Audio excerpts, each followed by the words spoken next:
Good morning to everybody. Today I will teach you lesson 4. The name of lesson is My Childhood. मेरा बचपन. Do you know any stories from Mahatma Gandhi's life? क्या आप महात्मा गांधी के जीवन के संबंध में या उनके जीवन के ऊपर कोई कहानी जानते हैं या उनकी कोई सच्ची घटना? My father bought a book named श्रवण पितृ भक्ति नाटक. I read it with intense interest. I was shown the picture of Shravan carrying his blind parents in a cupboard. The book and the picture left a lasting impression on my mind. इस paragraph का अनुवाद है, मेरे पिताजी ने श्रवण पितृ भक्ति नाटक नामक एक पुस्तक खरीद कर दी. मैंने इसे अत्यंत रुचि के साथ पढ़ा. मुझे श्रवण को एक कावड़ में अपने अंधे माता पिता को ले जाते हुए तस्वीर दिखाई दी थी. पुस्तक और चित्र ने मेरे मस्तिष्क पर गहरा प्रभाव छोड़ा. Here is an example for you to copy. I said to myself, the play Harishchandra also captured my heart. I was never tired of watching it.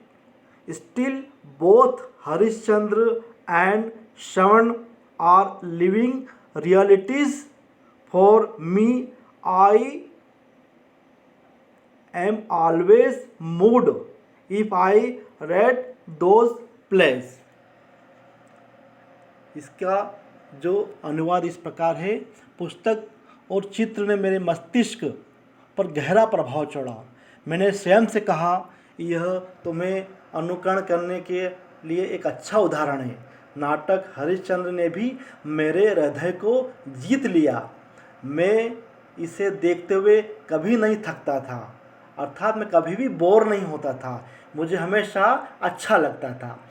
अभी भी हरिश्चंद्र और श्रवण मेरे लिए जीवित सत्यता थी. अर्थात उनका कहने का तात्पर्य है, ये जो कैरेक्टर हैं आज भी मेरे लिए जीवित है. यदि मैं इन नाटकों को पढ़ता हूँ तो सदैव भावनात्मक हो जाता हूँ. नेक्स्ट पैराग्राफ है, I was about 7 when my father left Porbandar for Rajkot.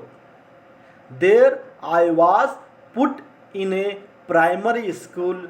I do not remember having ever told a lie during my school days, either to my teachers or to my schoolmates.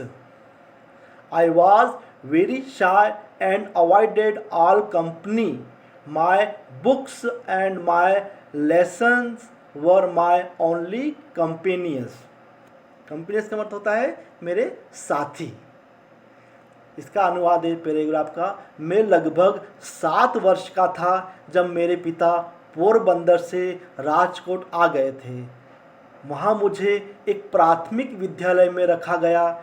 मुझे याद नहीं है कि मैंने अपने school के दिनों में अपने शिक्षकों या सहपाठियों से कभी झूठ बोला हो. मैं बहुत शर्मीला था. शाय का मतलब होता है यहाँ शर्मीला था. और सबसे दूर रहता था, मतलब कटा कटा सा रहता था. मुझे उनकी संगति अच्छी नहीं लगती थी. मेरी पुस्तक और मेरे पाठ ही मेरे साथी थे, अर्थात वो मेरे कंपेनियंस थे. लास्ट पैराग्राफ पे, once Mr. Gills came for inspection. He gave us 5 words to write as a spelling exercise. One of the words was kettle. I misspelled it. The teacher tried to prompt me, but I didn't want to be prompted. I didn't copy the spelling from my neighbor's slate. All my students spelled every word correctly. Only I was stupid. After the inspection was over, the teacher pointed out my stupidity. Why didn't I copy from my neighbors? This had no effect on me. अब इसके last paragraph का जो अनुवाद है इसका यह है, एक बार मिस्टर गाइल्स निरीक्षण के लिए आए। उन्होंने हमें स्पेलिंग के अभ्यास के लिए 5 शब्द लिखने को दिए। उन शब्दों में से एक शब्द कैटल था। मैंने इसकी स्पेलिंग गलत लिख दी। शिक्षक ने मुझे प्रेरित करने का प्रयास किया, परंतु मैं प्रेरित नहीं होना चाहता था। अर्थात मुझे यहाँ पर कॉपी करने के लिए प्रेरित किया कि आप कॉपी कर लो, टिप लो, परंतु मैंने नहीं किया।